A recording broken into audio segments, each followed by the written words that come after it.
Imagine a cena: uma noite agradável, comida e bebida bem servidos, um ambiente divertido e boas companhias.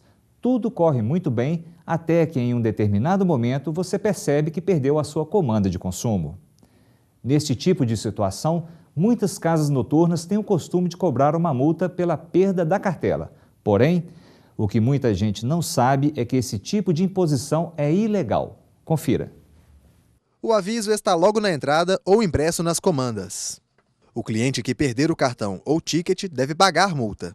E muitas vezes os valores são astronômicos. A cartela em branco é entregue assim que o consumidor chega ao estabelecimento e é preenchida conforme a consumação no local. A cobrança de taxa pela perda da comanda passou a ser tão comum nos bares, restaurantes e boates que muita gente acaba ignorando o fato de que essa é uma prática ilegal. De acordo com o Código de Defesa do Consumidor, a responsabilidade pelo controle do que é vendido é do estabelecimento. Cabe ao cliente pagar apenas pelo que consumiu. O código proíbe transferência de responsabilidades do fornecedor ao cliente. Sendo assim, os estabelecimentos devem disponibilizar outras maneiras para controlar o que é vendido, não podendo ser estabelecida taxa para eventuais perdas de comanda. Em Belo Horizonte, a Lei 10.606 está em vigor há 5 meses. A legislação garante ao consumidor o direito de receber comanda impressa para acompanhar seus pedidos e o valor da fatura. Dessa forma, devem existir 2 vias da comanda, uma com o cliente e a outra com o garçom ou funcionário do estabelecimento que estiver fazendo o atendimento no local.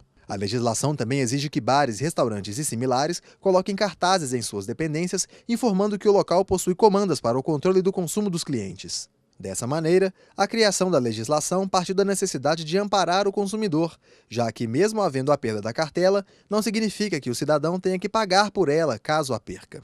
Vale destacar que, além de a cobrança não ter nenhum embasamento legal, muitas vezes ela também é feita de forma criminosa. É o caso em que o consumidor perde a comanda e é impedido por seguranças de deixar o estabelecimento, se negando a pagar uma multa abusiva. O artigo 148 do Código Penal descreve a situação como crime de sequestro e cárcere privado. A pena pode ir de 1 a 3 anos de prisão. 2 qualificadoras agravam ainda mais o delito: caso envolva menor de idade e, em casos mais extremos, sofrimento físico para uma pessoa, sendo ela mantida por muito tempo em um ambiente fechado, sem alimentação e sem comunicação. Já o artigo 71 do Código de Defesa do Consumidor destaca que pode haver detenção do fornecedor de 3 meses a 1 ano e multa, caso haja utilização de ameaça, coação, constrangimento físico ou moral na cobrança de dívidas. Diz ainda que afirmações falsas, incorretas ou enganosas que exponham um cliente injustamente a ridículo ou interfira com seu trabalho, descanso ou lazer também podem resultar na mesma infração. Nesse tipo de situação, o cliente deve se prontificar a pagar o que consumiu.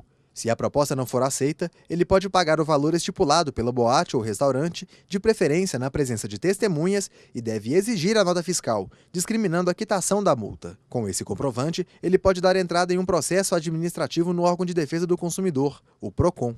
Porém, caso não queira pagar a multa e o estabelecimento não aceite receber o que foi consumido, a Polícia Militar deve ser acionada e um boletim de ocorrência deve ser feito. O BO servirá caso o estabelecimento comercial ajuize uma ação para recebimento da quantia cobrada ilegitimamente contra o consumidor. Ainda, o cliente pode buscar na Justiça indenização por danos morais e pelos demais delitos cometidos pela casa noturna. Porém, vale lembrar que, caso seja comprovada a má-fé do consumidor, a pessoa pode ser processada por estelionato. Assim como nos casos da perda de comanda, locais como estacionamentos privados também não podem cobrar multa por perda do ticket.